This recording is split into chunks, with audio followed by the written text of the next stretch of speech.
n'i bɛ fɛ ka muso karaba n terikɛ nin lamɛn. Muso min bolilen don e bɛ fɛ k'a karaba a bɛ diɲɛ yɔrɔ o yɔrɔ a ka segin ka na Muhamadu tɔgɔ de b'a kɛ.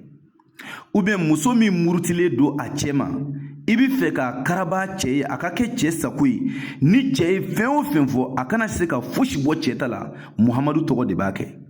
N terikɛ a lamɛn, bilahi n'i bɛ fɛ ka dɔnni kɔrɔbɔ nin kɛ sisan i b'a ye kun faya kunu na i b'a ye.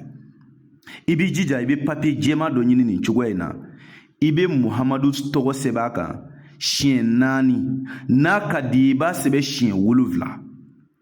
I y'a faamu? N'i y'a sɛbɛn siɲɛ 7 i y'a sɛbɛn siɲɛ 4 a bɛɛ ye kelen ye.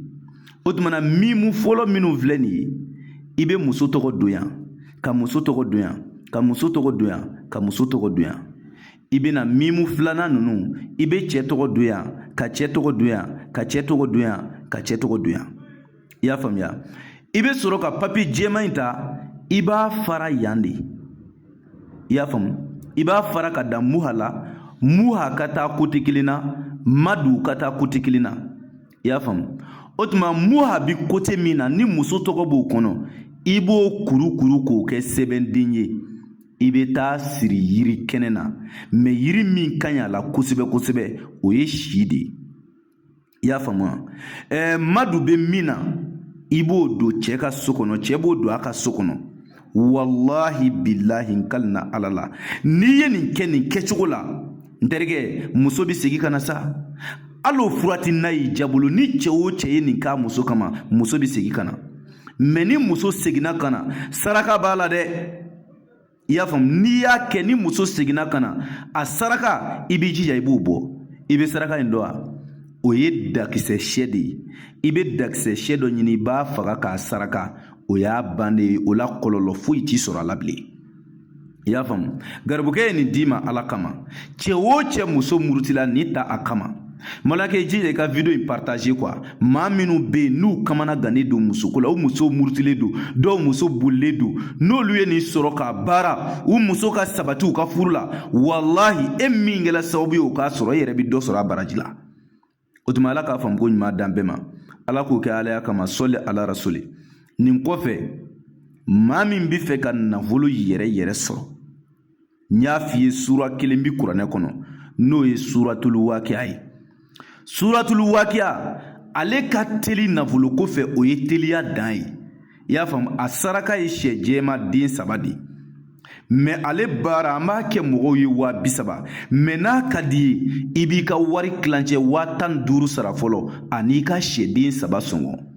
O tuma an bɛ baara kɛ baara jaabi sɔrɔlen kɔ i b'i ka wari tɔ sara. I bɛ diɲɛ jamana o jamana i bɛ dugu o dugu i bɛ quartier o quartier isa wakati baara bɛ se ka kɛ k'i to i sigiyɔrɔ la wa i b'a nafolo sɔrɔ teliya la karabali la k'a sɔrɔ baara jugu tɛ sitanɛ baara tɛ kafiriya baara tɛ boli baara tɛ. Ala tɔgɔ jɛlen don kuranɛ aya jɛlen don n'i y'a kɛ ala bi sɔn a b'a nafolo d'i ma kɔlɔlɔ fosi t'a la wa baara bi kɛ ni ala ka kuranɛ jɛlen ɲagami t'a la. N terikɛ e ye kɔrɔ boli ka kilebi boli ka bani ni baba boli ka dɛsɛ ɲɛ fosi ma sɔrɔ e ka garizigɛko la ɲɛ fosi ma sɔrɔ e ka nafoloko la na Konate ka iza wakati baara in kɛ bilahi i bɛna dɔn ko sababu wulibali bɛ kuranɛ kɔnɔ mɔgɔw de t'a dɔn. I y'a faamuya? Iza wakati baara n bɛ segin a kan 30,000 don mais i bɛ 15,000 sara fɔlɔ n'i ka sɛden 3 sɔngɔ an bɛ baara kɛ. Garibukɛ ka téléphone numéro o ye +223 72 24 02 98. N'i ye wele o numéro la i ni Konate yɛrɛ bɛ ɲɔgɔn sɔrɔ ou bien i ni ka kalanden dɔ bɛ ɲɔgɔn sɔrɔ.